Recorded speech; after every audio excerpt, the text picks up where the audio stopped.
One piece मेरा सबसे favourite anime है और ये वन पीस के टॉप 10 सबसे स्ट्रॉन्गेस्ट डेविल फ्रूट्स। तो एज यूजुअल टाइम बर्बाद नहीं करते और शुरुआत करते हैं नंबर 10 से, जो कि है पीका पीका नोमी यानी कि ग्लेन फ्रूट। ये एडमिरल किजारू के पास है, जिसका असली नाम बोर्सलिनो है, और ये फ्रूट इंसान को लाइट में कन्वर्ट होने की पावर्स देता है। इसका यूज करके इसका यूजर लाइट में कन्वर्ट हो सकता है और लाइट की स्पीड से ट्रेवल कर सकता है। साथ ही में वो लाइट से अटैक कर सकता है और पूरी बॉडी को लाइट में बदल सकता है। ये एक लोकिया टाइप डेविल फ्रूट है और ये सबसे स्ट्रॉन्गेस्ट डेविल फ्रूट्स में से गिना जाता है, और इसका सामना एक स्ट्रॉन्ग कॉन्करर हाकी से ही किया जा सकता है, जैसे कि लूफी और शैंक्स ने किया था। बाकी बेन बेकमैन ने इसको गन दिखाकर इसके गोटे बड़े कर दिए थे, आंखें बड़ी कर दी थी। फिर नंबर 9 पर आता है ये नोमी यानी कि चिली फ्रूट। ये एडमिरल किजारू के पास है, मतलब एक्स एडमिरल किजारू के पास है, जो कि अब ब्लैक बियर्ड की बिच बन चुका है और उसके सारे ऑर्डर्स फॉलो करता है। पर इन सब के बाद भी ये जो डेविल फ्रूट है, ये one of the highest offensing power रखता है। ये भी एक लोगिया टाइप का डेविल फ्रूट है, जिसका यूज करके इसका यूजर किसी भी चीज को फ्रीज कर सकता है, यहाँ तक कि ओशन को भी फ्रीज कर सकता है। और ये one of the devil fruits में से जिसका यूजर कभी भी समंदर में डूबने की वजह से नहीं मरेगा। एनीवे, नंबर 8 पर आता है सुरो नोमी यानी कि सोल फ्रूट। ये वन ऑफ द 4 एम्परर यानी कि बिग मॉम के पास था, और भाई ये फ्रूट बहुत ही ब्रोकन एबिलिटीज प्रोवाइड करता है। जैसा इसका नाम बताता है, इसका यूजर किसी की भी सोल को कंट्रोल कर सकता है, लिटरली किसी का भी लाइफ स्पैन छीन सकता है, और उन्हीं सोल का यूज करके किसी भी ऑब्जेक्ट को जिंदा कर सकता है। भाई लिटरली अगर एक करेक्ट यूजर के हाथ में ये आया तो वो अपनी आर्मी खड़ी कर सकता है, जैसा कि बिग मॉम ने किया था, और इसी फ्रूट का यूज करके Big Mom one of the 4 emperor of the sea बनी थी। फिर नंबर 7 पर आता है मागु नोमी यानी कि मैग्मा फ्रूट। ये अपने एडमिरल साकाजुकी के पास है यानी कि आकाइनो के पास है, और पूरी इंटायर वन पीस सीरीज में ये सबसे ज्यादा ऑफेंसिव पावर रखता है। जहाँ ओडा सेंसेई ने ये खुद कंफर्म किया है कि अगर आकाइनो सीरीज का मेन कैरेक्टर होता तो उस डेविल फ्रूट की मदद से पूरे वन पीस को बस 1 साल में ढूंढ लेता। इसका यूज करके इसका यूजर खुद को मैग्मा में चेंज कर सकता है और इतनी ज्यादा हीट प्रोड्यूस कर सकता है कि वो हर चीज को पिघला सकती है, लिटरली पत्थरों को भी। और इस फ्रूट की ऑफेंसिव पावर तो हमने मरीन फोर्ड वॉर में देख ही ली है कि ये कितना ज्यादा ब्रूटल हो सकता है। लिटरली यही वो भड़वा था जिसने इसके छाती में छेद कर दिया था साले।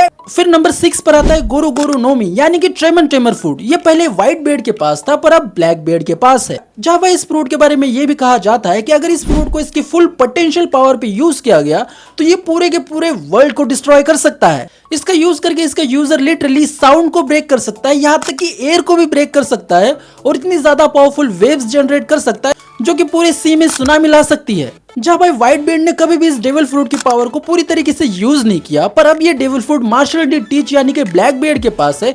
तो अब हम देखते हैं कि इस डेविल फ्रूट की पावर वो कैसे यूज करता है, क्योंकि भाई ये devil fruit one of the strongest devil fruit माना जाता है। फिर नंबर 5 पर आता है यामी नोमी यानी कि डार्क फ्रूट, जो कि अपने मार्शल डी टीच यानी कि ब्लैक बेड के पास है। ये सभी डेविल फ्रूट्स में सबसे ज्यादा यूनिक और रेयर डेविल फ्रूट है, जो कि बाकी सभी डेविल फ्रूट्स की एबिलिटीज को नलिफाई करने की एबिलिटी देता है। इसका यूज करके इसका यूजर लिटरली किसी भी डेविल फ्रूट की पावर, लिटरली लूफी के भी डेविल फ्रूट की पावर को चुटकियों में गायब कर सकता है। बस इसको काम करने के लिए इसको अपने एनिमी को बस छूना पड़ेगा और उसकी पावर ऐसे गायब हो जाएगी। साथ ही ये डेविल फ्रूट यूजर को डार्कनेस की पावर प्रोवाइड करता है, जिसकी वजह से भाई इसका यूजर ब्लैक होल तक क्रिएट कर सकता है। और इतना सब कुछ जैसे कम था, ये डेविल फ्रूट यूजर को ग्रेविटी कंट्रोल करने की भी पावर देता है। एनीवे, नंबर 4 पर आता है ओपे नोमी यानी कि ओपी फ्रूट, जो कि अपनी ट्रफाल्गर डी लॉ के पास है। इसका यूज करके इसका यूजर एक रूम बनाता है जिसके अंदर जितनी भी चीजें आती है उन सबको उसका यूजर कंट्रोल कर सकता है।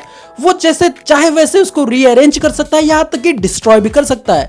वो हैवी से हैवी ऑब्जेक्ट को लिफ्ट कर सकता है, उठा सकता है, यहाँ तक कि फ्लाई भी करवा सकता है। पर सिर्फ इन्हीं सारी एबिलिटीज की वजह से ये डेविल फ्रूट नंबर 1 पे नहीं है, बल्कि ये डेविल फ्रूट नंबर 1 पे है इसकी अवेकन एबिलिटीज के लिए।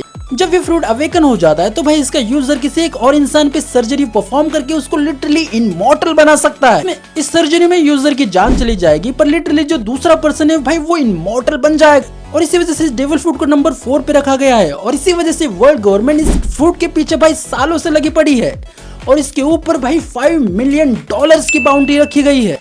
एनीवे, फिर नंबर 3 पर आता है, यहाँ पे एक स्पॉइलर होता है, जिन्होंने मांगा नहीं पड़ी तो भाई यहाँ पे थोड़ा सा स्किप कर सकते हो। तो नंबर 3 पर आता है रियो नोमी मॉडर्न नीडहॉगर यानी कि ड्रैगन फ्रूट मॉडर्न नीडहॉगर। ये फ्रूट जायंट के जनरेशन में हजारों सालों से पास ऑन करता आ रहा है, और भाई वो लिटरली इसको एक ट्रेजर की तरह ट्रीट करते हैं। ये डेविल फ्रूट लिटरली इतनी ज्यादा पावर पोजेस कर सकता है कि ये सिर्फ अपने एक अटैक से पूरे के पूरे आइलैंड को डिस्ट्रॉय कर सकता है। और साथ ही में ये कुछ इकलौते ऐसे डेविल फ्रूट्स में से एक है जिसको भाई गॉड का टाइटल दिया गया है। लिटरली ये डेविल फ्रूट का यूजर गॉड्स के अगेंस्ट स्टैंड करता है। और भाई इस डेविल फ्रूट का पहला यूजर जॉय बॉय से भी लड़ चुका है। अभी करंट कंडीशन में इसका विल्डर प्रिंस लोकी है, जो कि एल्बाद का प्रिंस है, जिसने भाई धोखे से इस डेविल फ्रूट को खा लिया था। पर भाई इसकी पावर्स इतनी ज्यादा डेविस्टिंग है, जो कि भाई हमें वन पीस के लेटेस्ट मांगा पैनल्स में पता ही चल रहा है। लूफी और ईमो लिटरली इन दोनों अपने डेविल फ्रूट्स का यूज करके ईमो के अगेंस्ट स्टैंड कर रहे हैं।